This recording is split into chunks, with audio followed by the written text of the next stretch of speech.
ॐ अज्ञानतिमिरान्धस्य ज्ञानञ्जनशलाकया चक्षुरुन्मीलितं येन तस्मै श्रीगुरुवे नमः।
तो यहाँ पर तपस्या के अलग अलग प्रकार हम देख रहे हैं। हम तपस्या की बात कर रहे हैं। तपस्या का मतलब होता है कि जो कार्य, जो कष्ट हम अपनी इच्छा से लेते हैं उसको हम तपस्या करते हैं। अब व्यक्ति की इच्छाएं अलग अलग प्रकार की हो सकती हैं, अलग अलग कारणों से व्यक्ति तपस्या कर सकता है। ठीक वैसे ही जैसे उसकी श्रद्धा अलग अलग तरह की हो सकती है, उसी तरह से it's all depends the intention of everything. कुछ भी कार्य किया जाए उसके पीछे उद्देश्य क्या है, औचित्य क्या है, उसके अनुसार समझ में आएगा कि ये वास्तव में तामसिक है, राजसिक है, सतोगुणी है या शुद्ध सतगुणी है। तो हमें हमेशा प्रयोजन में जाना पड़ेगा। अगेन, तपस्या अच्छी भी हो सकती है और बुरी भी हो सकती है। जैसे कि श्रद्धा अच्छी भी हो सकती है, हमने सुना श्रद्धा भूत पिशाच प्रेतों में भी होती है, तमोगुणी श्रद्धा। उसी तरह से तपस्या भी रावण ने भी करी थी, हिरण्यकशिपु ने भी करी थी। कई सारे राक्षसों के बारे में हम सुनते हैं कि उन्होंने तपस्याएं करके शक्तियां हासिल करी। आज भी कई सारे लोग हिमालय इत्यादि में जाकर भीषण तपस्या करते हैं, कोई यौगिक शक्तियां प्राप्त करते हैं और उससे फिर लोगों को ठगते हैं, उल्लू बनाते हैं। भक्ति विनोद ठाकुर के समय पर भी एक ऐसी व्यक्ति था, उसने इतनी यौगिक शक्तियाँ हासिल कर ली थी कि उसने अपने आप को महाविष्णु कहना शुरू कर दिया। लोगों की कुछ बीमारियों को इत्यादियों को उसने दूर किया, लोगों ने उसको भगवान बना ही दिया। और उसके बाद ये लोग व्यभिचार करते हैं, पराई स्त्री के संबंध बनाते हैं, लोगों का पैसा चुराते हैं, गबन करते हैं, अपने आप को भगवान साबित करने का प्रयास करते हैं। तो ये आसुरिक लोग हैं जो आसुरिक तपस्याएं करते हैं। और तपस्या in itself is not good. Shrimad Bhagavat में ऋषभ देव अपने बच्चों को दिव्य तपस्या कहते हैं। तपो दिव्यम, ये न कहा, वो कहते हैं दिव्य तपस्या करो। तपस्या वो करो जो दिव्य हो। दिव्य होता है ट्रांसीडेंटल। दिव्य का मतलब होता है तीनों गुणों से परे, उसको कहते हैं दिव्य। हाँ, तीनों गुणों के ऊपर। तो हमने थोड़ा डिटेल में सुना था कि तामसी, राजसी, श्रद्धा क्या है। उसी प्रकार से तपस्या के बारे में भी है। तो एनीवे, यहाँ पर इस वक्त ये बताया जा रहा है कि जो लोग दम्भ तथा अहंकार के अभिभूत होकर शास्त्र विरुद्ध कठोर तपस्या करते हैं, व्रत करते हैं। हाँ, दम्भ और अहंकार में कई बार आदमी जिद में तपस्या करता है ना, दम्भ अहंकार से। तुमने मेरे साथ ऐसे बात करी, अब मैं 2 दिन तक खाना नहीं खाऊंगी, है कि नहीं। कई बार बच्चे भी कहते हैं मैं खाना नहीं खाऊंगा, नाराज़ हो गया मैं। अब नाराज़ हो गए तो ठीक है, लेकिन आप शरीर को इतना कष्ट नहीं दे सकते कि आप 1 दिन बीत गया, 2 दिन, अब क्या हो गया।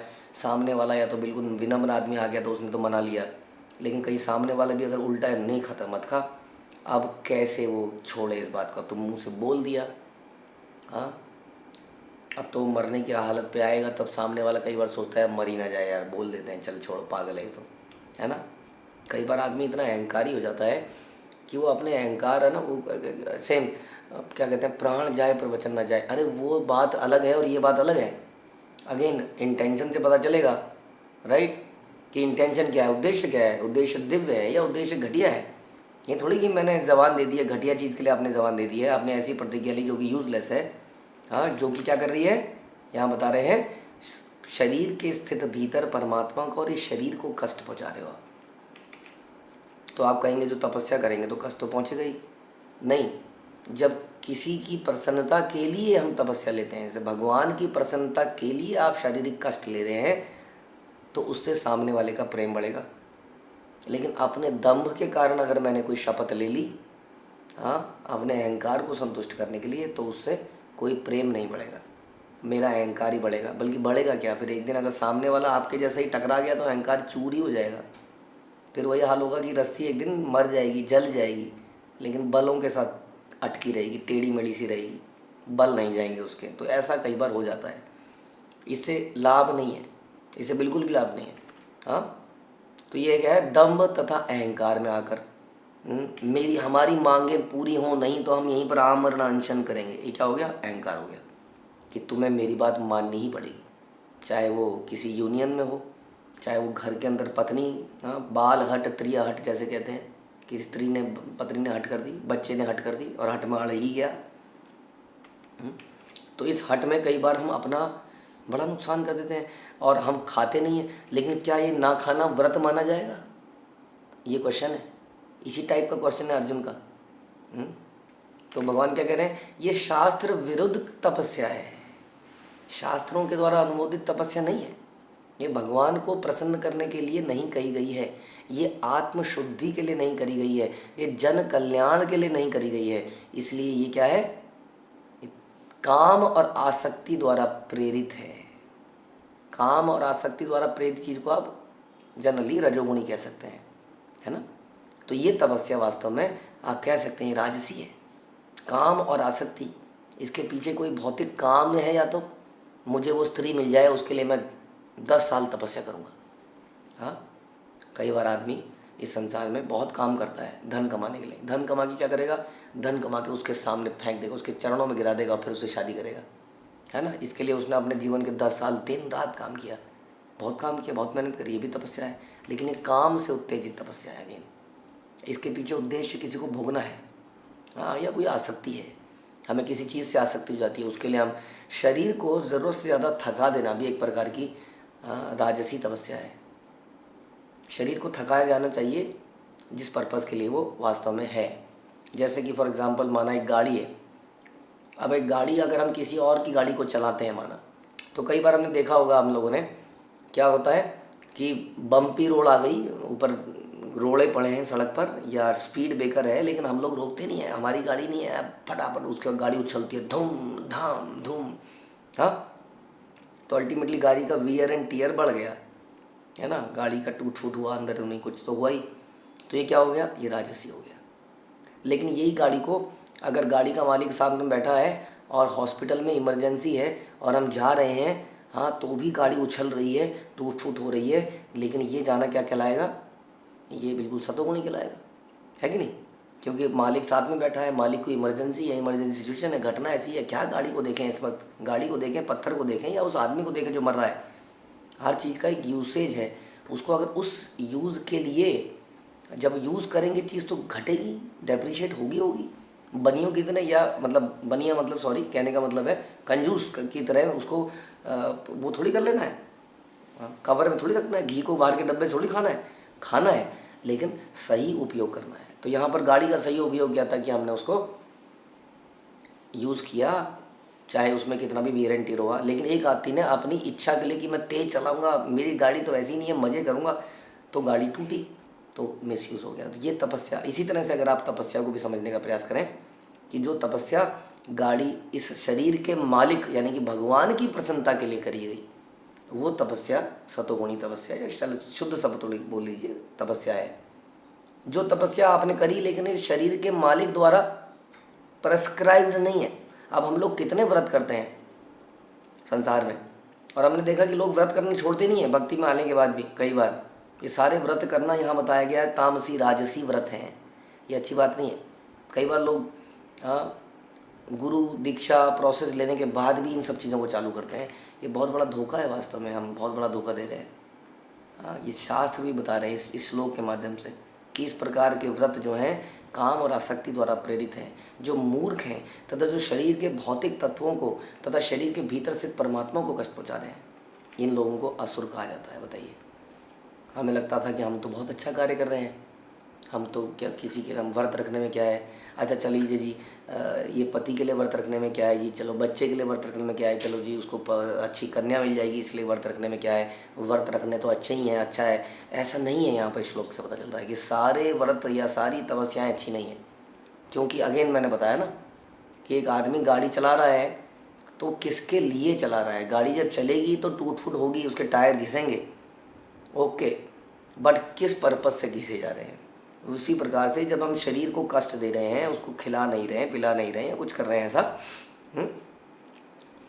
उसका पर्पस उस परमात्मा को प्रसन्न करना नहीं है, उसका पर्पस किसी और को प्रसन्न करना है जो इस शरीर से रिलेटेड है माना, उसके लिए, या इस शरीर की इच्छाओं की पूर्ति के लिए यदि हम कोई तपस्या करते हैं तो तपस्या अच्छा नहीं है। कई लोग आजकल बहुत ही सुडौल बनने, फिगर को मेंटेन करने के लिए एक्स्ट्रा व्रत रखते हैं, खाते ही नहीं आजकल, खासतौर पे आजकल की स्त्रियां लड़कियां खाना ही नहीं चाहती हैं ताकि उनकी फिगर मेंटेन हो जाए। अब उस चक्कर में क्या है, उनका शरीर जर्जर होने लगता है धीरे धीरे, उस जर्जर शरीर से वो माला नहीं कर पाती हैं, कई पद यात्रा नहीं कर पाती हैं, कई चीज़ें नहीं कर, कमर में दर्द हो गया, यहाँ दर्द हो गया, हाँ तो ये क्या हो गया, ये शरीर का मिस यूसेज हो गया, कोई फ़ायदा नहीं है इसका, ऐसी शरीर का।